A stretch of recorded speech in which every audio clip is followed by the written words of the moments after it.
As notícias que os outros não dão. 7h43. MPF arquiva inquérito sobre pedaladas fiscais. Ex-presidenta Dilma Rousseff afirma que verdade veio à tona. A decisão pelo arquivamento vem 6 anos após o impeachment da ex-presidenta. Os detalhes com Lucas Weber, do Brasil de Fato. O Ministério Público Federal arquivou o inquérito movido contra o ex-ministro da Fazenda Guido Mantega, em investigação sobre alegadas irregularidades em operações de crédito entre o Tesouro Nacional e o Banco do Brasil em 2015. O caso, que ficou conhecido pela expressão pedaladas fiscais, foi argumento usado para o impeachment da ex-presidenta Dilma Rousseff no ano seguinte. A decisão pelo arquivamento, tomada pela 5ª Câmara da Coordenação de Revisão de Combate à Corrupção, foi publicada pelo site de Dilma Rousseff e confirma as alegações de que não havia motivo para a destituição da ex-presidenta. Abre aspas. A verdade veio à tona. Demorou, mas a justiça está sendo feita. Fecha aspas. Afirmou Dilma, segundo a página oficial. Além de Mantega e Dilma, o então secretário do Tesouro, Arno Agustin, também era investigado. A decisão pelo arquivamento foi fundamentada pelo fato de que o Tribunal de Contas da União e a Corregedoria do atual Ministério da Economia descartaram a chance de responsabilização da ex-presidenta, do ex-ministro e do ex-secretário no caso das pedaladas fiscais. Para as instituições, ficou constatada a boa-fé dos acusados, que agiram de acordo com as práticas vigentes no Ministério do Planejamento, Orçamento e Gestão. Em 17 de abril de 2016, o plenário da Câmara dos Deputados aprovou o relatório favorável ao impeachment de Dilma Rousseff, com 367 votos favoráveis e 137 contrários. A sessão ficou marcada na memória política do país pela sucessão de políticos com discursos em favor da família e de valores cristãos, e até uma homenagem do hoje presidente Jair Bolsonaro, do PL, ao torturador Carlos Alberto Brilhante Ustra, que foi chefe do aparato repressor em São Paulo e dos responsáveis pela tortura de dezenas de prisioneiros pelo regime militar no país. O parecer da Câmara foi então enviado ao Senado, que também formou sua Comissão Especial de Admissibilidade, cujo relatório foi aprovado por 15 votos favoráveis e 5 contrários. Em 12 de maio, o plenário do Senado aprovou por 55 votos a 22 a abertura do processo, afastando Dilma da presidência até que o procedimento fosse concluído. Naquele momento, então, o vice-presidente Michel Temer assumiu interinamente o cargo de presidente. Em 31 de agosto de 2016, Dilma Rousseff perdeu definitivamente o cargo de presidenta da República, após 3 meses de tramitação do processo iniciado no Senado, que culminou com uma votação em plenário com 61 votos a favor e 20 contrários ao impedimento. De São Paulo, da Rádio Brasil de Fato, com informações da redação no Rio de Janeiro, locução Lucas Weber. Você está ouvindo Jornal Brasil Atual. As notícias que os outros não dão. 7h46. De acordo com as pesquisas dos institutos IPEC e Real Time Big Data, se a eleição fosse hoje, o PDT, que tenta emplacar a candidatura de Ciro Gomes no segundo turno presidencial, não elegeria governadores em primeiro turno e teria apenas um candidato no segundo, Everton Rocha, no Maranhão. Para o Senado, apenas Carlos Eduardo estaria eleito representando o Rio Grande do Norte. A reportagem é de Igor Carvalho, com locução de Letícia Holanda, do Brasil de Fato. De acordo com as pesquisas IPEC e Real Time Big Data, se a eleição fosse hoje, o PDT, que tenta emplacar Ciro Gomes no segundo turno presidencial, não elegeria governadores em primeiro turno e teria apenas Everton Rocha, do Maranhão, no segundo turno. Para o Senado, apenas Carlos Eduardo estaria eleito representando o Rio Grande do Norte. O PDT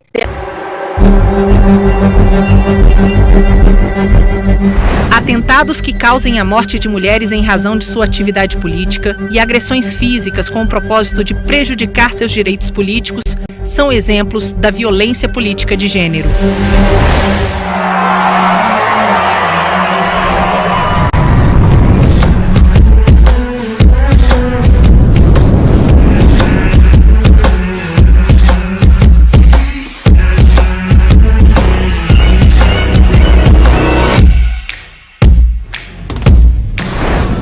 Violência política contra as mulheres é crime.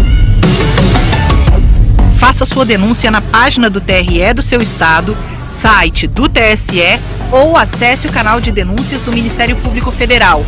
Clique em Eleitoral, depois em Procuradoria-Geral Eleitoral e denuncie aqui. Recolha todas as provas e preencha o formulário. Combater essa prática é um dever de todo mundo.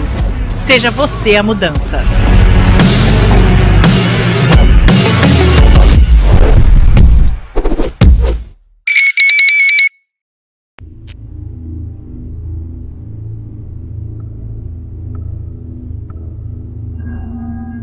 O medo existe, porque a ameaça existe.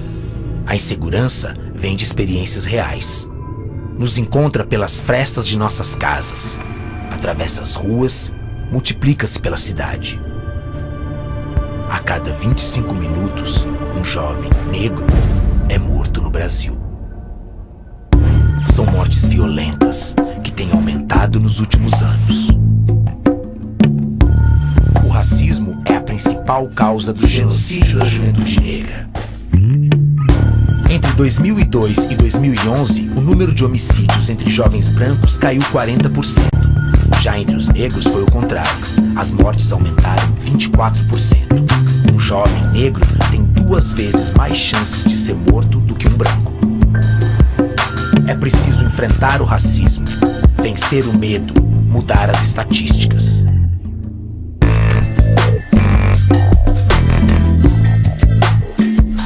O Brasil de Direitos Humanos apoia iniciativas e movimentos que fortalecem o enfrentamento ao genocídio de jovens negros.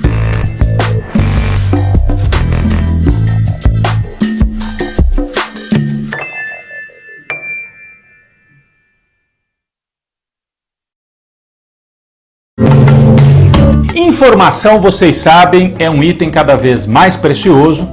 Toda semana eu levo aqui diretamente da nossa cozinha para sua casa as principais notícias do Brasil e do mundo. É um resumo, uma receita da semana. E esse ano tem muita coisa para acontecer: eleições no Brasil, articulações políticas, os fatos relativos à economia, a guerra na Ucrânia e uma pitada de cultura com dicas de livros, séries, filmes. Então, toda semana eu espero você, sempre sexta-feira às 8 da noite, aqui na TVT e nas redes sociais do Brasil de Fato.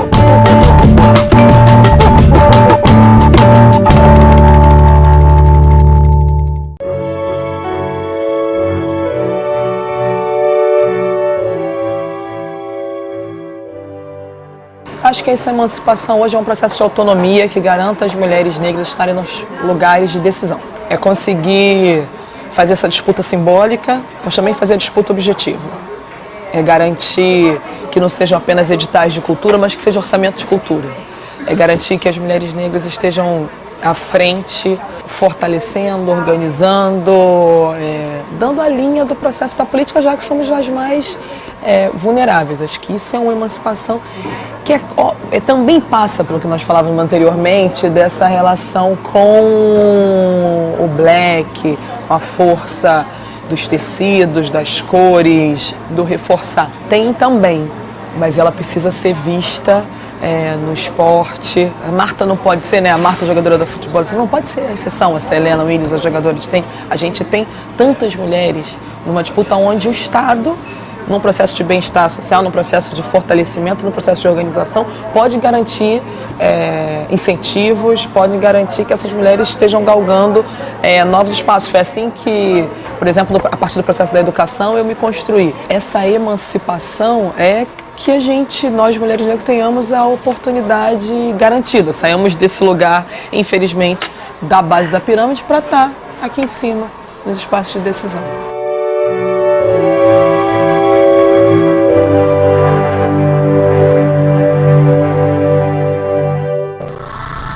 Voltamos a apresentar Jornal Brasil Atual.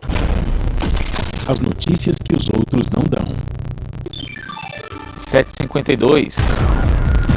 Gregório do Vivier foi o convidado de ontem no programa Entrevistas. Humor como arma política às eleições foram temas centrais da conversa entre o ator e Juca Kfouri. Confira os detalhes com Júlia Pereira.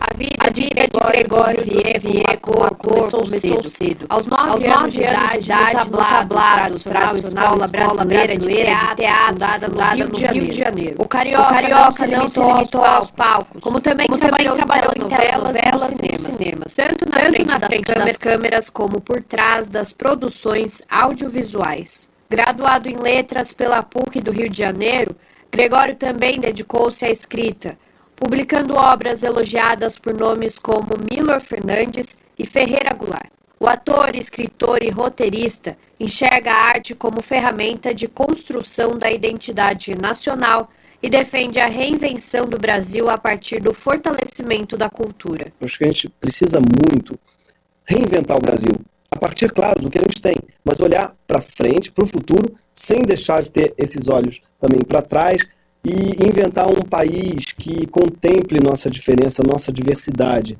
inventar um país junto, sonhar um país, porque a função dos artistas é sonhar. A gente é pago para isso, sobretudo, para inventar, para sonhar, para dizer aquilo que não existe ainda.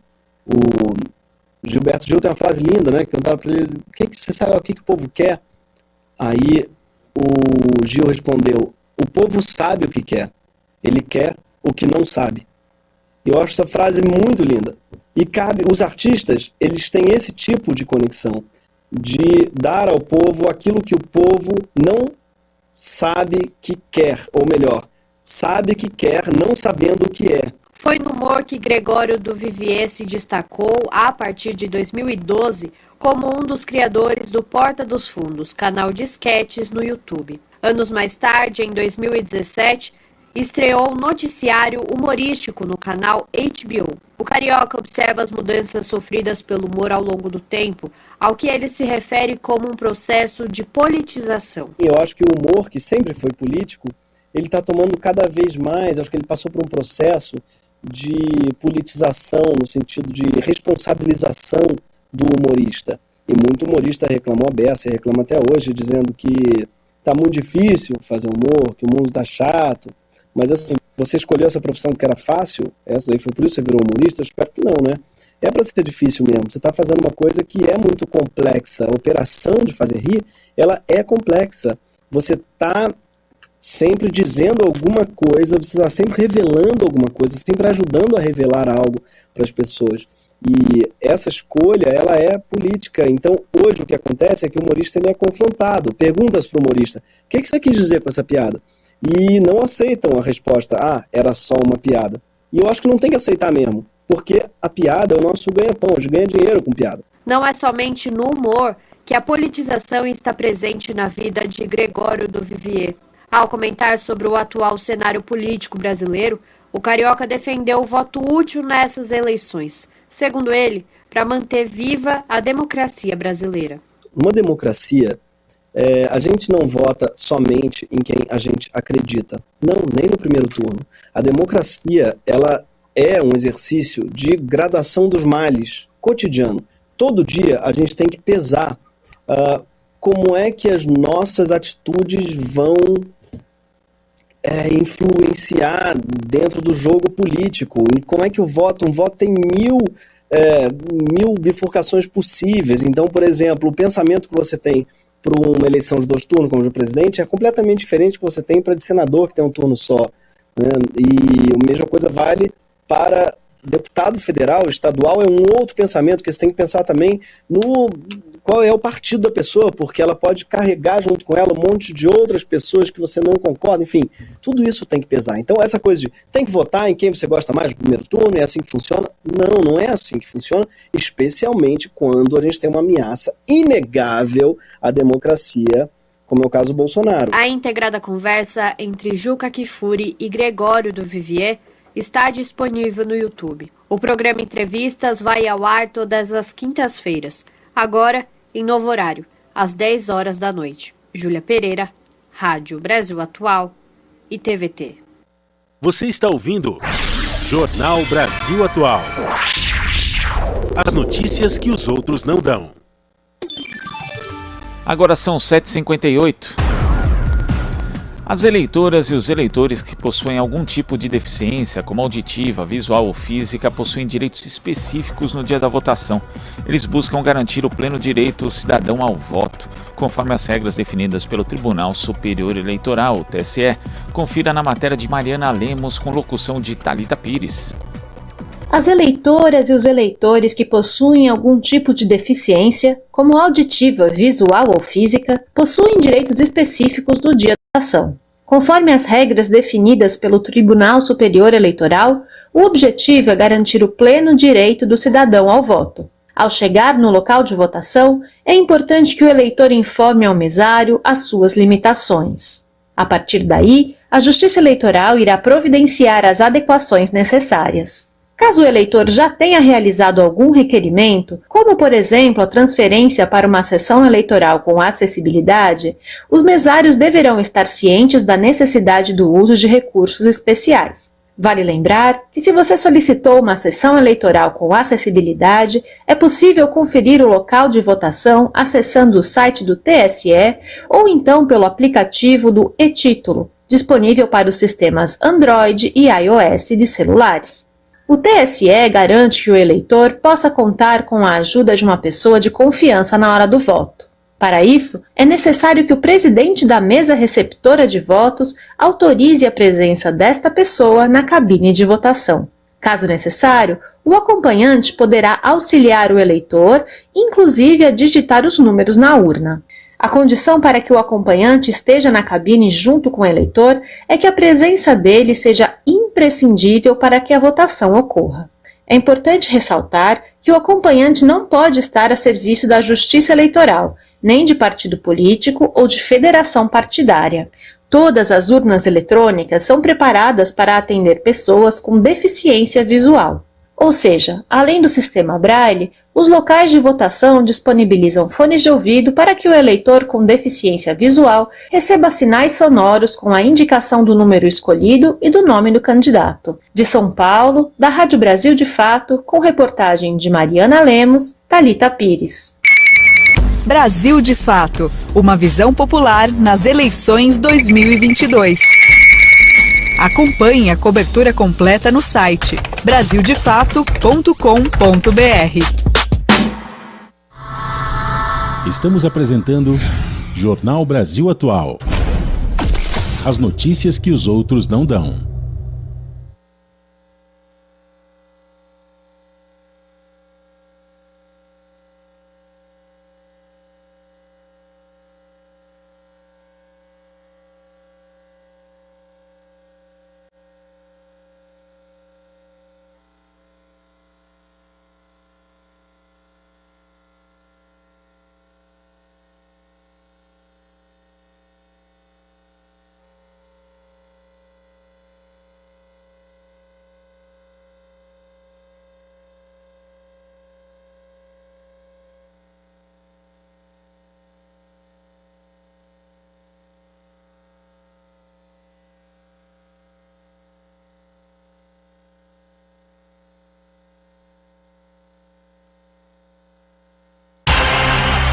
Rádio Brasil Atual. Para sugestões e comentários, entre em contato conosco por e-mail redação@jornalbrasilatual.com.br ou WhatsApp DDD 11 96893 7672. Acompanhe a nossa programação também pelo site redebrasilatual.com.br. Você está ouvindo Jornal Brasil Atual. As notícias que os outros não dão. Agora são 8h02. E a gente acompanha a agenda dos principais candidatos à presidência da República nesta sexta-feira. Ciro Gomes, do PDT, às 14 horas, tem reunião com a Confederação Nacional dos Transportes, a CNT, em São Paulo. Jair Bolsonaro, do PL, participa de atividades de campanha em Divinópolis e Santa Luzia, em Minas Gerais. Luiz Inácio Lula da Silva, do PT, às 18 horas, vai estar no ato Todos Juntos por Minas Gerais, em Ipatinga.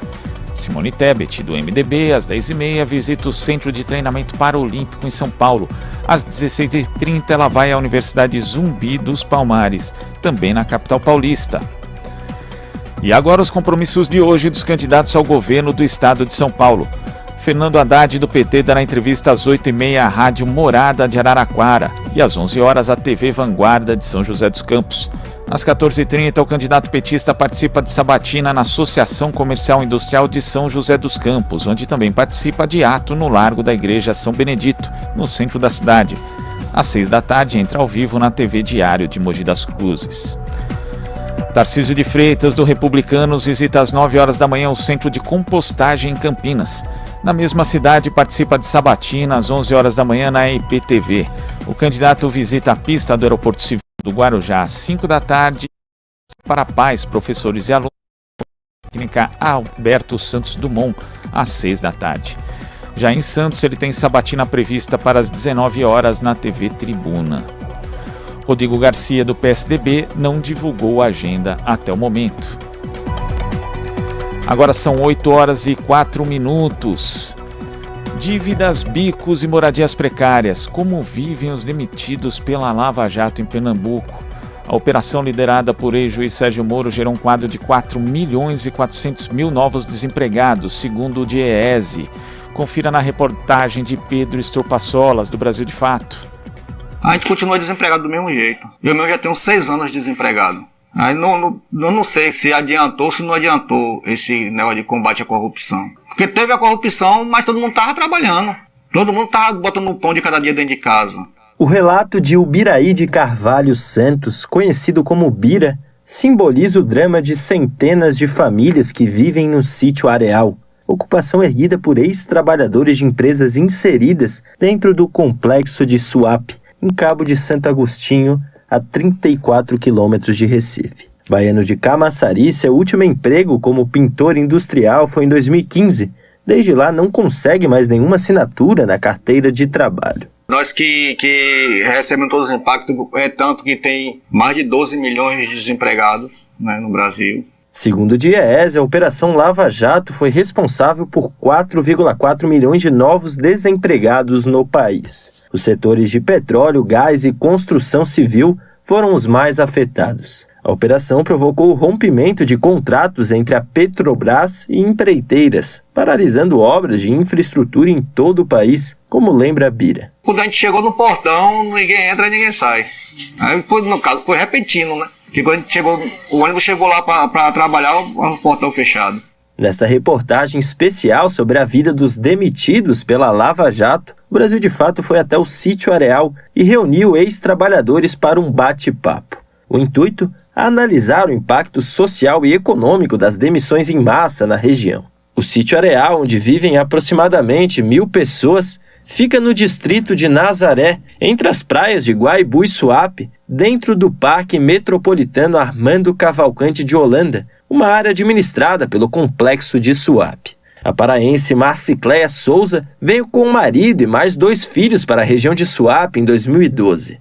Primeiro na refinaria Abreu e Lima, depois na Alumine, antiga Alusa, o caldeireiro e encanador industrial chegava a ganhar R$6 mil, acumulando horas extras. Essa comunidade ela surgiu mediante as demissões em massa que ocorreram tanto no Porto de Suape quanto na refinaria Abreu e Lima. Nós morávamos numa casa ali na cidade de Garapu, muito bem, uma casa com 3 quartos, uma suíte, banheiro, sala social, garagem, uma casa muito confortável. Eu me mudei inclusive para lá fazia um mês, porque eu morava em um condomínio e eu não queria mais condomínio porque eu queria ter cachorro e no condomínio não podia, eu era cheia de restrições, então fui procurar uma casa, aí a gente podia pagar por uma casa. E aí, com 2 meses, lá nessa casa, ele não conseguiu mais, foi demitido e assim eu fiquei muito desesperada. Após a demissão, o marido passou a fazer bicos como pedreiro e garçom na turística Porto de Galinhas e ela permaneceu desempregada. Quando a Justiça liberou 44% da rescisão e do FGTS em ordem extraordinária, quase a totalidade foi para pagar os empréstimos que a família fez no Banco Bradesco. Até hoje, Marcicléia e o marido aguardam o recebimento do resto dos rendimentos a que tem direito.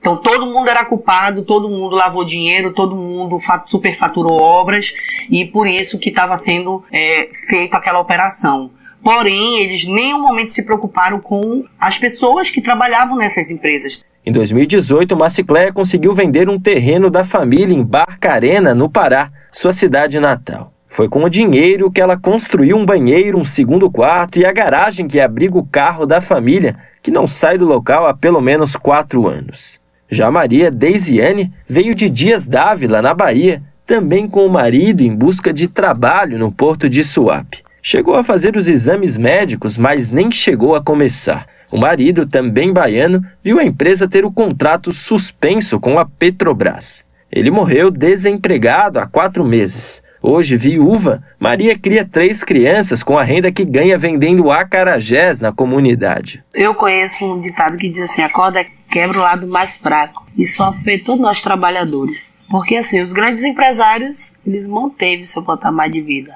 E na minha casa foi afetado para os meus filhos, para o meu marido e para mim. Porque os meus filhos hoje estavam sendo beneficiados com plano. Hoje ele não tem um plano mais médico, porque eu não tenho emprego.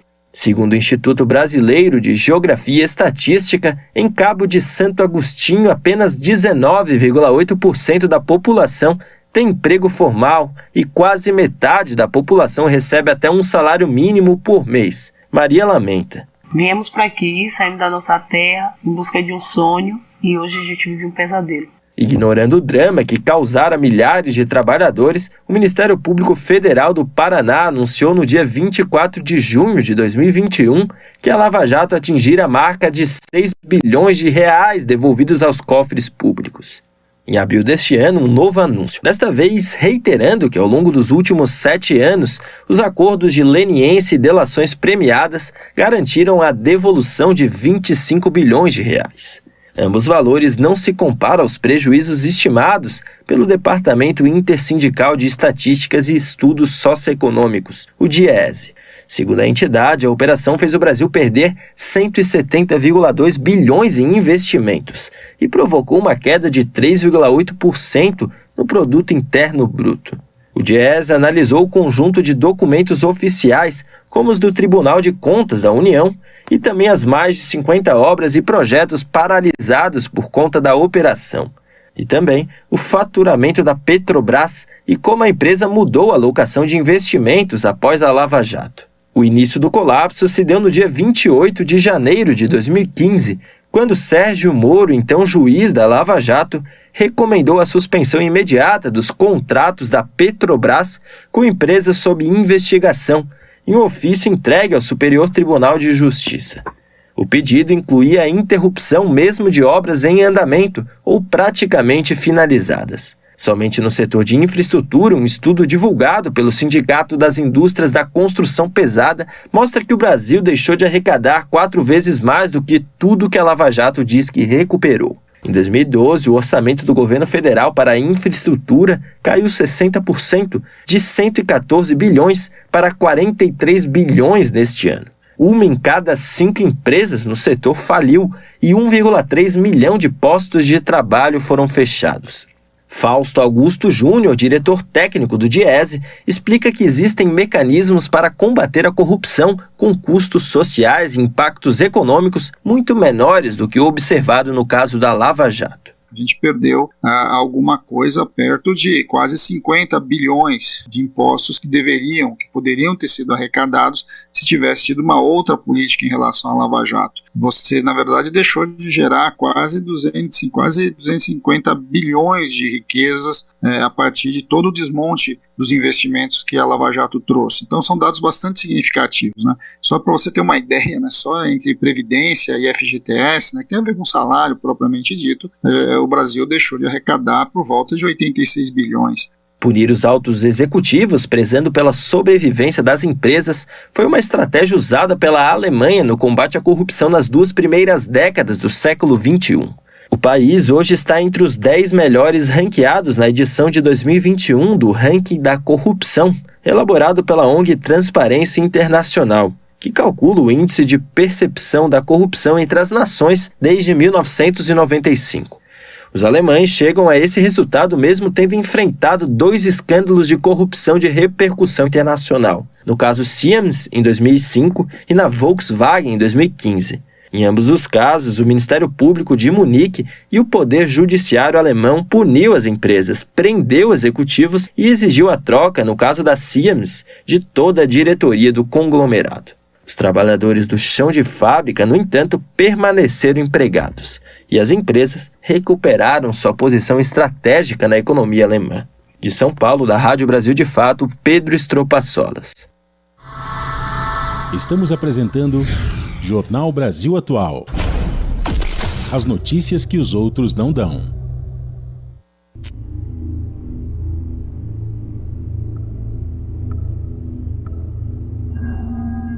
O medo existe, porque a ameaça existe. A insegurança vem de experiências reais. Nos encontra pelas frestas de nossas casas, atravessa as ruas, multiplica-se pela cidade. A cada 25 minutos, um jovem negro é morto no Brasil. São mortes violentas que têm aumentado nos últimos anos. O racismo é a principal causa do genocídio da juventude negra. Entre 2002 e 2011, o número de homicídios entre jovens brancos caiu 40%. Já entre os negros foi o contrário. As mortes aumentaram 24%. Um jovem negro tem 2 vezes mais chances de ser morto do que um branco. É preciso enfrentar o racismo, vencer o medo, mudar as estatísticas.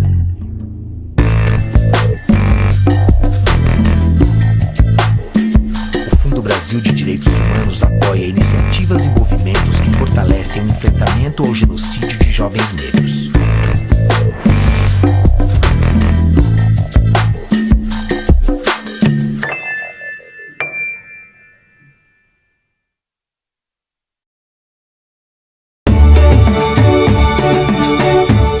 Vó, quem inventou a cor das pessoas? Isso eu perguntei porque havia aprendido que uns são amarelos, outros brancos e outros vermelhos. Ela disse: eu só respondo se tu me disser quem inventou o nome da cor das pessoas.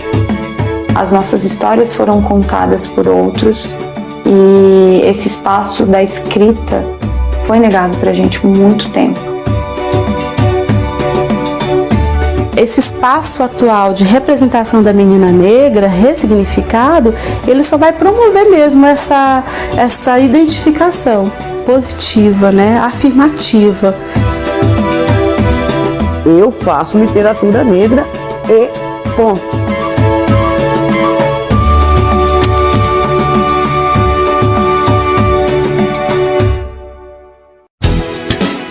Olá pessoal, todos os dias eu, Thalita Galli, te espero aqui no Bom para Todos com as principais notícias do dia e a análise dos nossos comentaristas. Todos os dias a gente recebe um excelente comentarista trazendo reflexões, análise sobre os principais fatos do dia nesse momento tão importante que a gente vive aqui no país e no mundo, né? Eu te espero então todos os dias de segunda a sexta às 3 horas da tarde aqui no Bom para Todos.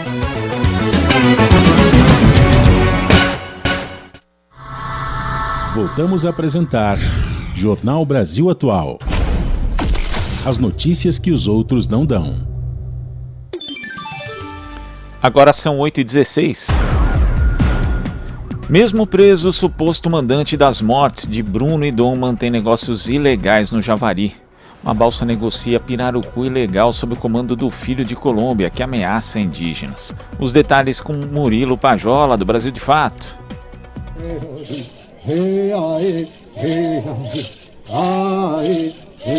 Quem matou Bruno Pereira e Dom Phillips no Vale do Javari?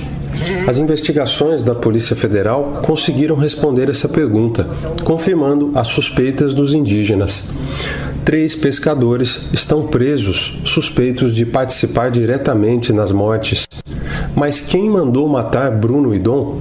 Os pescadores presos eram parte de uma quadrilha especializada em saquear os recursos naturais da terra indígena Vale do Javari, a segunda maior do Brasil, na fronteira com o Peru e a Colômbia. A Polícia Federal suspeita e os indígenas afirmam que essa quadrilha tinha um chefe, Rubem Dário da Silva Vilar, conhecido como Colômbia. Ele está preso desde julho, quando se apresentou à polícia portando documentos falsos. Colômbia é apontado como um patrão da pesca ilegal. Ele seria o responsável por financiar as incursões de pescadores na terra indígena e por comprar os peixes extraídos ilegalmente, para então revendê-los do outro lado da fronteira. As atividades ilegais de Colômbia são conduzidas à luz do dia.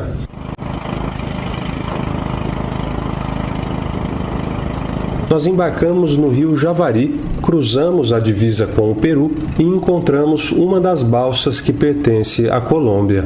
É no balcão desse comércio flutuante, em território peruano, que o patrão da pesca compra os peixes roubados dos indígenas.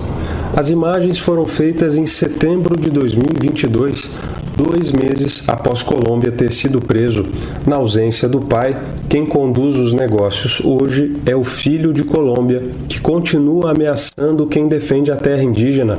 Um indígena que não quis ser identificado relatou ter ouvido uma ameaça do novo administrador dos negócios de Colômbia. Meu pai está preso, mas eu não. Na região, a relação entre a pesca ilegal e o tráfico internacional de drogas não é nenhum segredo. A União dos Povos Indígenas do Vale do Javari, a Univaja, afirma que os pescadores ilegais foram aliciados pelos traficantes. Eles ajudariam a transportar e armazenar cocaína nas comunidades de pescadores. A Polícia Federal investiga a relação entre Colômbia, o patrão da pesca ilegal, e os narcotraficantes. Mas Colômbia não é o único patrão da pesca ilegal na Tríplice Fronteira. Basta entrar no Peru para ver outras balsas como essa.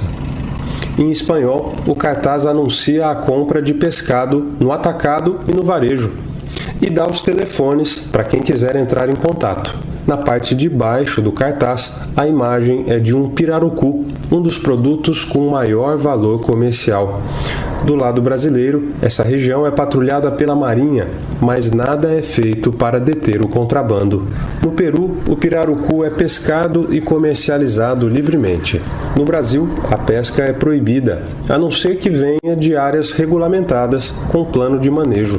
A Univaja diz que o peixe pescado na terra indígena é contrabandeado para centros consumidores na Colômbia e no Peru. A poucos minutos das balsas que negociam o pescado, chegamos à pequena cidade de Islândia, em território peruano. O município fica na beira do rio Javari e foi construído em cima de plataformas de concreto que mantêm as casas secas enquanto o rio está cheio. Aqui, o peixe, como é chamado o pirarucu, é a estrela nos cardápios. Neste restaurante, uma porção de pirarucu frito custa R$ 25. Em outro ponto da fronteira, imagens obtidas com exclusividade pelo Brasil de Fato mostram um container refrigerado usado para armazenar o pirarucu. A instalação fica na Vila Militar de Palmeiras do Javari. O container está a cerca de 100 metros do primeiro pelotão especial de fronteira do Exército e a 50 metros de uma guarita militar. De lá, o peixe é levado nesses barcos até o aeroporto de Angamos, no Peru, e é embarcado inteiro, sem embalagem, para abastecer os restaurantes peruanos e colombianos. No rio Javari, o integrante da Univaja nos mostra onde fica uma antiga base militar do Peru. O que restou da instalação fica no lado peruano do rio, perto da cidade brasileira de Atalaia do Norte. O líder indígena diz que a base foi metralhada e incendiada por narcotraficantes. Na parte de cima do barranco do rio, só sobraram os escombros, já encobertos pela vegetação, e uma torre que era usada para telecomunicações. Aqui tem uma base, como você vê, essa base ali do Peru, que se chamava Base da Amélia. Amélia, foi construída essa base aí há mais de 60 anos atrás. Na época, quando não tinha muito narcotráfico aqui no Vale do Javari, onde o policial do Peru controlava os trânsitos, né? Os trânsitos daqui do Vale do Javari, onde eles paravam e revistavam a canoa os passageiros levavam dentro, se perguntava se tinha algumas drogas, algumas coisas proibidas, tipo como carne, tracajá.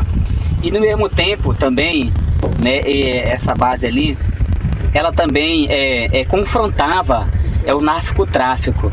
E foi por isso que ela foi atacada e bombeados, explodidos pelo narcotráfico, essa base aí, aonde tinha internet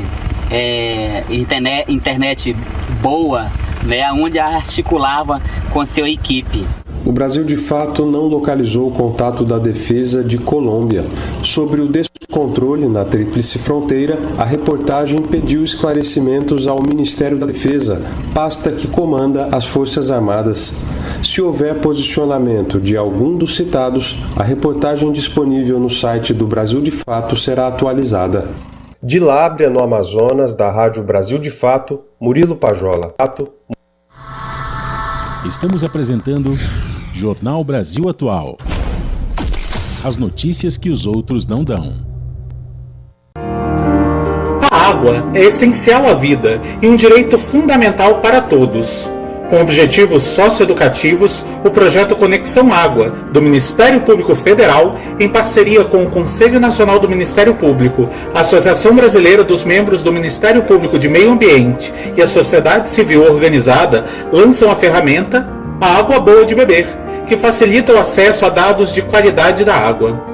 A ferramenta, que pode ser acessada de qualquer computador ou dispositivo móvel, permite fácil pesquisa de dados públicos do Sistema de Informação de Vigilância da Qualidade da Água para Consumo Humano, o CISÁgua, do Ministério da Saúde, que reúne resultados de análises por pontos de monitoramento feito por profissionais dos setores de saúde e dos sistemas de abastecimento em todas as regiões do país.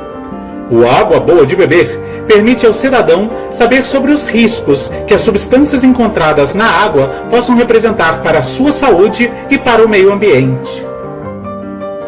Acesse agua.mpf.mp.br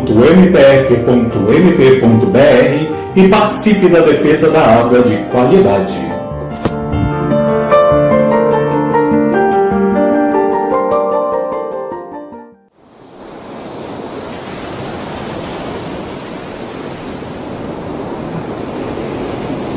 Bom dia, galera. Todo mundo confortável, tomando um solzinho. Mas agora tá na hora de levantar. Por quê? Qual o problema? Problema nenhum.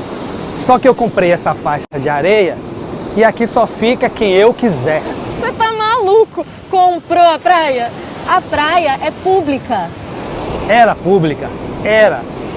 Privatizaram e eu comprei esse pedaço que vocês estão sentados. Ah, vocês querem ficar aqui, é? Claro! Então pague pra mim. Eu não vou pagar nada. A praia é pública. Vou começar a contar aqui. R$500 a hora. Olha que absurdo. Você tá maluco? Hein? Eu não vou pagar nada. A praia é pública. Vocês querem me pagar? Quer ficar de graça? Não deixem vender o Brasil.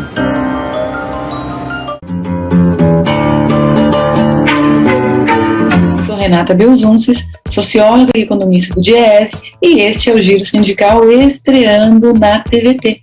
Você vai encontrar aqui com a gente um conteúdo que mexe com a vida dos trabalhadores e de toda a sociedade.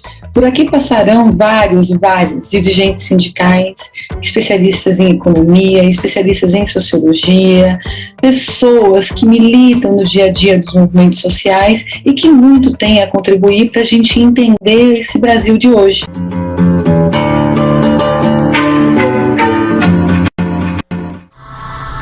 Voltamos a apresentar Jornal Brasil Atual. As notícias que os outros não dão. Agora são 8h27. O senador Marcelo Castro, do MDB do Piauí, relator do projeto de orçamento de 2023, anuncia a votação de financiamento do piso da enfermagem para a próxima semana. Os detalhes na reportagem de Cristiane Sampaio, com locução de Gabriela Moncal, do Brasil de Fato. O senador Marcelo Castro, do MDB do Piauí, relator do projeto do orçamento 2023, anunciou na tarde desta quarta-feira, dia 21, que a proposta que trata do financiamento do piso da enfermagem vai ser votada na próxima semana no Senado. As informações foram publicadas nas redes sociais do parlamentar, que não informou o dia específico da votação, apenas que vai ocorrer na próxima semana. Ele também fez coro para que a Câmara dos Deputados dê celeridade ao projeto quando o texto chegar à casa. O anúncio do senador vem na mesma data em que profissionais do segmento foram às ruas em pelo menos 16 estados para protestar em defesa do piso salarial. Em uma mobilização puxada pela Federação Nacional dos Enfermeiros, essa quarta-feira, dia 21, foi considerada um dia de luta nacional da categoria.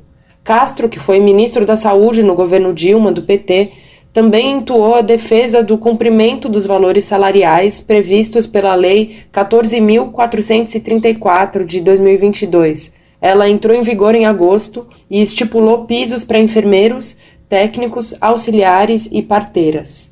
O projeto de lei complementar 44 de 2022, ao qual o relator se refere, é de autoria do senador Carlos Renzi, do PP do Rio Grande do Sul, e autoriza a estados e municípios uma realocação de verbas antes destinadas ao controle da pandemia e que agora estariam travadas, sem utilização. Essa é uma das propostas que vem sendo discutidas por senadores como saída para o custeio do piso da enfermagem. Há uma série de outras medidas que atualmente têm sido levantadas nas costuras políticas que envolvem o tema, como a repatriação de recursos e a desoneração da folha de pagamento. No caso dessa última, seria uma iniciativa destinada especificamente à iniciativa privada. A ideia dos articuladores políticos que atuam em torno da pauta é garantir, por meio de legislação, uma forma de custeio da medida para que o Supremo Tribunal Federal reveja a suspensão do cumprimento do piso. A suspensão foi determinada pelo ministro Luiz Roberto Barroso no último dia 4 e, posteriormente, foi confirmada pelo plenário. De São Paulo, da Rádio Brasil de Fato, com reportagem de Cristiane Sampaio, locução Gabriela Moncal. Você está ouvindo Jornal Brasil Atual. As notícias que os outros não dão. 8h30. Sistema proporcional nas eleições. Você sabe como funciona a votação para deputados? Neste sistema, os votos computados não vão diretamente para os candidatos, mas sim para os partidos e federações. Conheça os detalhes na reportagem de Mariana Lemos, no Brasil de Fato. Você já parou para pensar que quando se trata da eleição de deputados e vereadores, não necessariamente as candidaturas que obtiveram maior número de votos são as que ocupam as vagas no parlamento? Isso não quer dizer fraude nem problemas nas urnas eletrônicas, mas sim um sistema diferenciado de eleição chamado representação proporcional. Nas eleições deste ano, os deputados estaduais, distritais e federais concorrem às vagas por este sistema de representação. Ou seja, os votos computados não vão diretamente para os candidatos a deputado, mas sim para os partidos e federações partidárias. E, a partir daí, vão para as candidaturas. O Tribunal Superior Eleitoral explica que, abre aspas, para conhecer os deputados e vereadores que vão compor o poder legislativo, deve-se antes saber quais foram os partidos políticos vitoriosos, para depois, dentro de cada agremiação partidária que conseguiu um número mínimo de votos, observar quais são os mais votados. Encontram-se, então, os eleitos. Fecha aspas. Esse, inclusive, é um dos motivos de se atribuir o mandato ao partido e não ao político. Isso quer dizer que primeiro são somados todos os votos válidos no candidato do partido ou diretamente na legenda, ou seja, excluindo os votos nulos e brancos, e este número total é dividido entre as cadeiras em disputa no parlamento. O resultado é chamado coeficiente eleitoral e apenas partidos isolados e federações que atingem este número possuem direito a alguma vaga.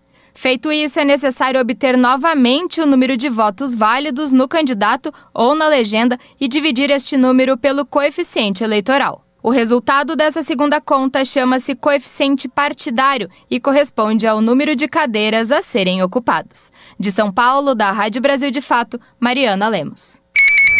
Brasil de Fato, uma visão popular nas eleições 2022. Acompanhe a cobertura completa no site brasildefato.com.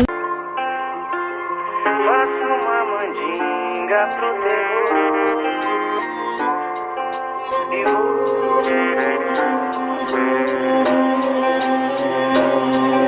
o cão, é o canhamor, é o desamor, é o canhão na boca de quem tanto se humilhou.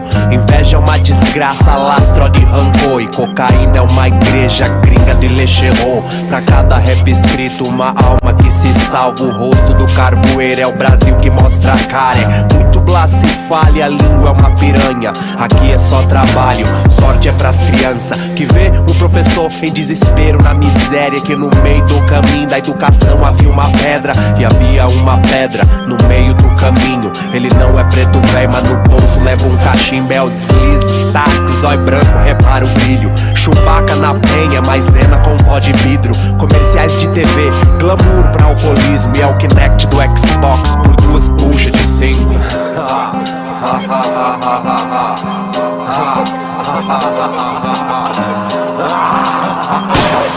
Chega a rir de nervoso, comédia, vai chorar.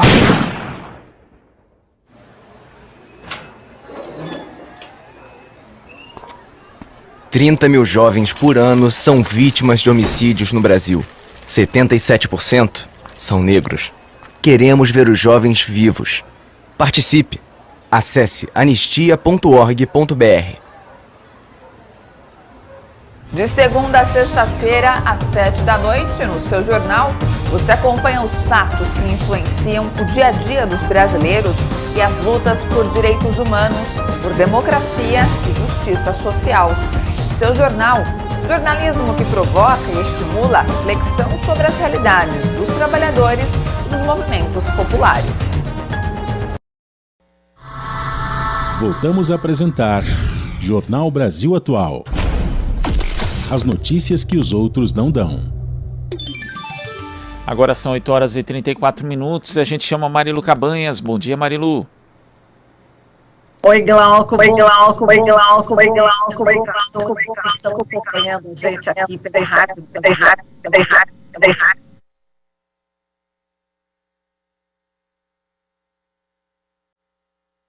Inicialmente, Glauco, a gente precisa pedir desculpas, né, para quem está acompanhando o Jornal Brasil Atual hoje e está percebendo que está bem diferente, né? A gente teve graves problemas técnicos, a gente está tentando resolver e geralmente, né, a gente já teria feito uma entrevista às 7h30, você já teria feito outra entrevista às 8h, mas não foi possível hoje, então nossos entrevistados voltarão, né, na segunda-feira, que estava tudo certo, né, para hoje, mas infelizmente por conta desses problemas técnicos a gente não pôde fazer, então a gente tem que dar satisfação, né, para os nossos teleouvintes, né, como diz o Streck. Bom, mas agora vamos lá, vamos à nossa entrevista agora das 8h30, que é a escritora Alcideia Miguel, ela que é musicista, embaixadora da cultura, ela lança um livro infantil na primeira feira literária de Ribeirão Pires, neste domingo, e é com ela que a gente fala agora. Oi, Alcideia, bom dia, seja muito bem-vinda. Bom dia a todo o pessoal, todos os ouvintes, estou muito feliz de estar aqui nesse dia ensolarado, depois de tanto frio. Quero já agradecer a Marilu, agradecer esse Jornal Brasil Atual, viu? E também mandar um beijão, um abraço para o Cosme, né? O Cosme, ele é percussionista, ele é o meu livreiro, ele leva os meus livros, assim, para todo o Brasil, né? E para todo mundo. E também ele é divulgador da antologia Cadernos Negros, a qual eu participo e escrevo também, que são contos afros brasileiros. Então, um abraço para o Cosme também. E um grande abraço para a Marilu. E Alcideia, muito obrigada, um abraço também para você. Bom, a gente sabe que começou, né, a primavera ontem à noite, mas aqui tá frio, eu tô no Guarujá, você falou que aqui tá nublado, ventania, você tá falando de onde? Você falou que tá sol, tá lindo o tempo? Tá sol, mas tá frio, né? Mas tá menos frio do que os outros dias. Tá assim, pelo menos o sol, ele anima a gente, né? Ele deixa a gente mais animado. Eu só te pergunto para saber que cidade você tá falando. Santo André. Santo André, do Santo ABC André. Paulista, muito bem. Alceia, vamos lá, vamos falar aqui sobre o seu livro, né? Esse livro se chama Essa Tal Diferença. Ensina justamente, ela está mostrando aqui, muito bem, para quem está acompanhando pelo YouTube da Rádio Brasil Atual, porque o YouTube da TV hoje não está, mas está na Rádio Brasil Atual. Ela está mostrando, vamos centralizar um pouquinho mais para cá, vamos lá, isso, agora sim. E ela ensina, né, justamente, o livro ensina a lidar com as diferenças, né, Nilce? Combatendo a discriminação. Conta pra gente, Odisseia. Então, esse livro, eu me inspirei nele porque eu sou musicista, sempre toquei em orquestra, né? Toquei violino em orquestra e hoje eu toco saxofone. E também sou regente e sou escritora, né? Então, eu entendo assim, a orquestra, os instrumentos são diferentes e a gente precisa da diferença dos instrumentos para compor uma grande obra. E na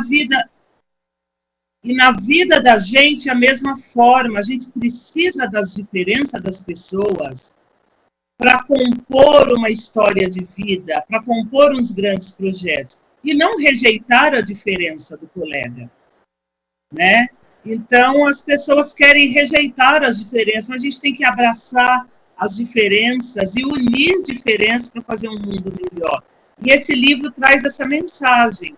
Era um menino que ele discriminava todo mundo, mas ele tocava numa orquestra. E o professor usou o exemplo da orquestra exatamente para trazer esse exemplo para as crianças. Gente, vamos unir essas diferenças. A gente toca numa orquestra e precisa das diferenças para compor as melhores obras musicais. E assim é a vida. Exato. Bom, eu estou sentindo aqui um chiado, eu não sei se você também está sentindo. Tô. Tá, mas você está conseguindo me ouvir?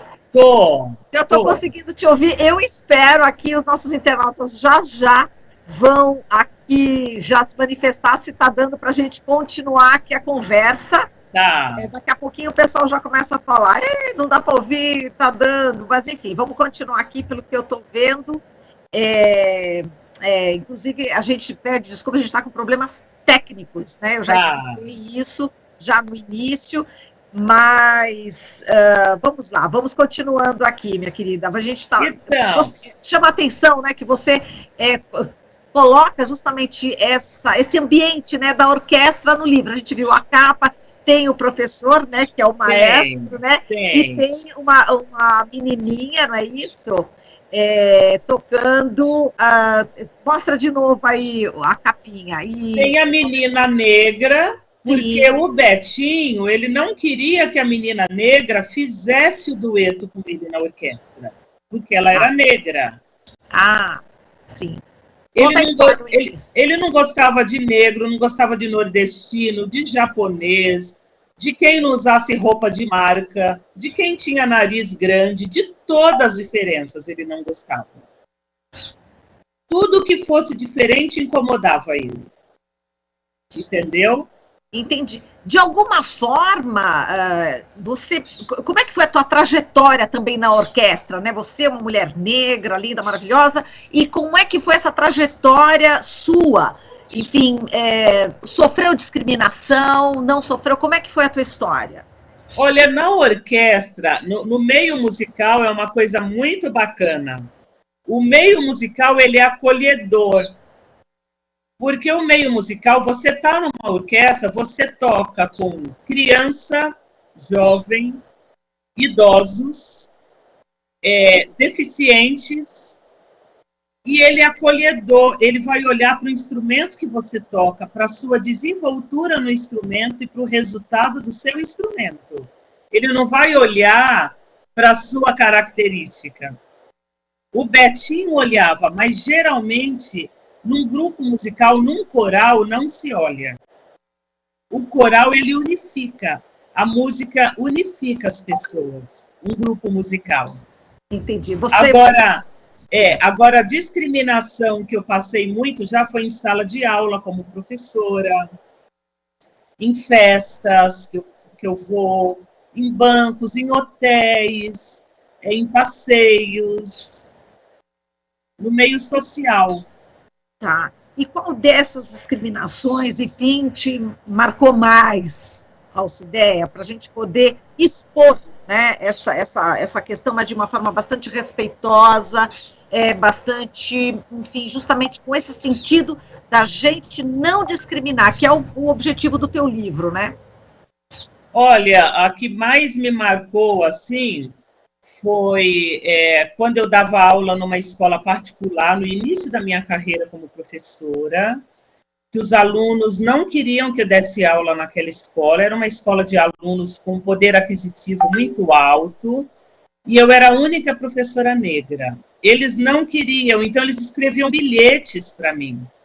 Então eles escreviam: lugar de preto é na cozinha, nós não queremos você aqui, nós não gostamos de você. Então, assim, aquilo mexeu tanto comigo que eu cheguei a ter uma paralisia facial. Eu tive um problema emocional tão grande, uma rejeição tão grande, que eu tive uma paralisia facial. E depois eu escrevi um conto, que foi até para a antologia Cadernos Negros, né?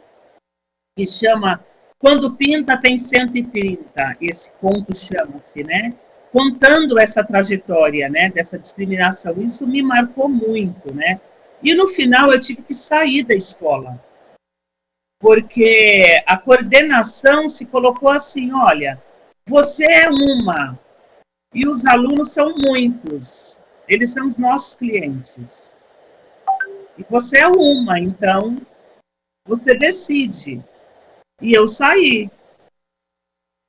Nossa, que horror. Quer dizer, não te deram nenhum respaldo, nenhuma solidariedade. Podia fazer disso até um motivo para você poder explicar justamente sobre discriminação, tema, né, de aula. Quer dizer, e você é uma, quer dizer, é um número, né? Quer dizer, você é uma, quer dizer, o lucro também fala mais alto aí, né? Então foi bem difícil, essa marcou muito, né? E aí eu passei também uma agora... nesse final de semana que eu fui viajar para o Rio de Janeiro, estava num hotel, né? Meu marido é branco, né? Eu sou negra, eu sou preta. E nós estávamos num hotel e ali no momento do café da manhã eram todo mundo de pele clara e só eu de negra, né? Então entrou uma mulher.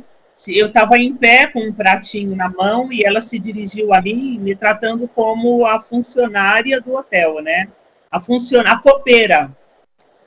Né? Eu estava bem arrumada, assim, ela me tratando como copeira, né? Porque ela julgou que, como eu era a única preta naquele hotel, muito bom aquele hotel, eu só poderia ser a copeira e não uma hóspede, né? Então, acontece muito, é muito complicado. Nossa, não, realmente, minha solidariedade total a você, viu, minha querida? Agora, vamos, lamentável, a gente se choca demais, né? Com uma narração desse tipo, assim, com uma atitude dessas ainda hoje, né? Enfim, agora vamos falar aqui por isso o teu livro, né, querida? Que é importante. E você vai participar de uma mesa também no sábado, né? Isso, no sábado. Então, assim, no domingo, 17 horas, eu lançarei essa tal diferença. Inclusive, ele traz uma música também, que ensina as crianças. Tem um clipe que vocês podem conferir no meu YouTube, Alcideia Miguel, e nas plataformas digitais, Spotify, Deezer. Tem lá o meu álbum, Alcideia Miguel, com um monte de sambas, músicas, e tem a música Viva a Diferença, e essa tal diferença que trata a questão de juntar as diferenças e fazer um mundo melhor. São tudo composições minhas. Aí eu vou lançar domingo, 17 horas, lá em Ribeirão Pires. O endereço eu coloquei aqui o endereço. Bom, Arena, Rua Felipe Sabag, tá bom? Arena Antropográfica, às 17 horas, essa tal diferença. No sábado, à noite, eu vou lançar Cadernos Negros 44, que eu sou escritora de Cadernos Negros, tá? Cadernos Negros vai ser no Saguão, Salão Nobre do Teatro Municipal de São Paulo, às 18h30. Cadernos Negros 44, que é uma antologia de contos afros brasileiros, onde reúne os melhores escritores pretos, tá bom? De contos de discriminação e superação racial. E aí, quando for no sábado, eu vou participar de uma roda de conversa, que é a mesa 6, às 16h30, na Arena Pau Brasil, também na primeira Feira Literária de Ribeirão Pires, tá bom? E aí eu espero vocês lá, na Rua Felipe Sabag, 16h30, a mesa vai falar sobre literatura, resistência e representatividade. Aí vai reunir as questões LGBT, as questões raciais, mulher, que a mulher também é muito discriminada, né? Questões mulher, todas essas questões de discriminação na literatura, tá bom? Perfeito. E, Alcideia, termina aqui uns segundinhos finais dessa conversa, você podia cantar um pouquinho sobre essa tal diferença? Essa tal diferença, tá bom. Para achar os meus livros na livraria Escortece, que é a minha livraria, na Amazon, na Magazine Luiza. Além de temas de combate ao racismo, eu escrevo também outros temas, como romance, autoajuda, outros temas infantis e para adulto, tá bom? Então, vocês podem conferir. Então, eu vou cantar um pouco de essa tal diferença para vocês conhecerem a música. Vamos lá.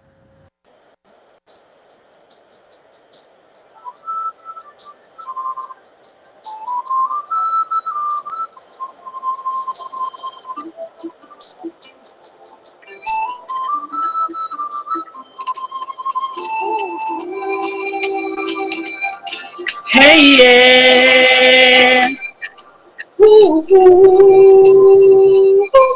Hey, yeah. Cada um de nós será melhor se andarmos juntos. Cada um de nós será melhor se andarmos juntos. Eu trago o que tenho e você também. Temos as diferenças e vamos unir. Amor e respeito podemos dar um mundo melhor. Vamos construir um mundo melhor. Vamos construir.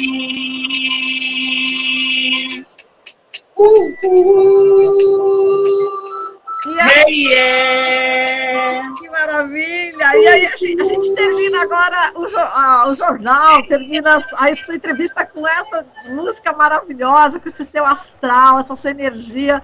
Alcideia, foi um prazer conversar contigo. Foi um prazer. Foi muito bom, gente. Minhas redes sociais, Instagram, @AlcideiaMiguel.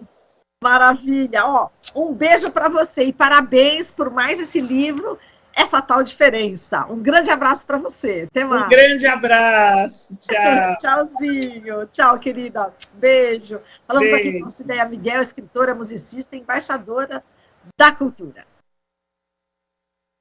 Obrigada, querida. Atual. Obrigada, Alcideia. Foi ótimo. As notícias que os outros não dão. 8h51. E o programa Colibri na quarentena de hoje vai a João Pessoa, na Paraíba, para conversar com o cantor, compositor, contrabaixista e professor Xisto Medeiros. E também com poeta, escritor, letrista e filósofo Acilino Madeira. Vai ser um papo sobre o novo trabalho Baile de Pandeiro, o Quinteto da Paraíba e a falta de políticas públicas para o setor cultural. Logo mais ao meio-dia na Rádio Brasil Atual e também no canal da TVT no YouTube. E o Jornal Brasil Atual de hoje vai ficando por aqui. Nós retornamos na segunda-feira a partir das 7h26 da manhã. Fique bem, cuide-se, um ótimo final de semana. Você acabou de ouvir Jornal Brasil Atual. Movimentos sociais, política, direitos humanos, economia, mundo do trabalho, cultura e prestação de serviço. Jornal Brasil Atual. As notícias que os outros não dão.